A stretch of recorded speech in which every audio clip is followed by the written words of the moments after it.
They have decided to take the midlife crisis on a 10-city tour, starting in the old home city of Shottingham, because that's what it was called when I was growing up.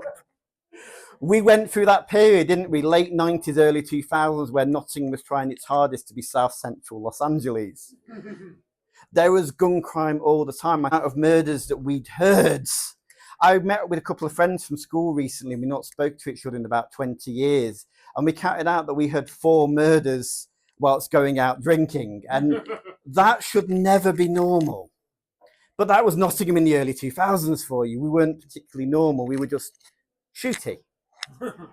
But my friends and I had a logic about us, which was if we liked the music in a venue, we'd be fine.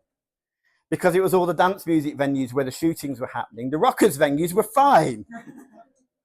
So Salutation, back in the day, we were absolutely fine. It was lovely. See, what we're going to talk about tonight is unsolved crime. But before we get to that, I'm going to talk a little bit about statistics, because everybody loves statistics. Woo! You are one of the outliers on the tour tonight, which means you're either the most dangerous city with the highest crime rate or you're the lowest. Which do you think you are? Lowest. Definitely the lowest. You're clocking in at 98 crimes per thousand. I have my little notes in front of me because I am the world's worst person at remembering specific dates. And when you're talking about true crime, dates matter. And I'm really, really bad at remembering dates. But yes, you're at 98 crimes per thousand. It means you're still a third above the national average.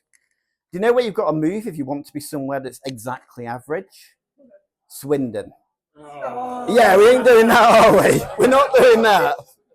But Nottingham, yeah, you're a full 50 per 100 per 1,000 cases lower than Leeds. You're massively, massively safer. The other thing is, I was working this out because my brain works in weird ways sometimes. The Christmas market here last year saw over 300 arrests of, I believe, it's the technical term, knobheads in balaclavas. That's going to have messed up your crime stats for the entire year.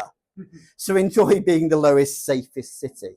You do have a few little exceptions where you're significantly punching above your weight, and that's theft, as in pickpocketing type theft. So if you haven't checked your pockets, check them on the way out, because statistically speaking, you are about 4 times higher than national average for pickpocketing, and also for violent crime. In other words, people getting drunk and people punching people in the face.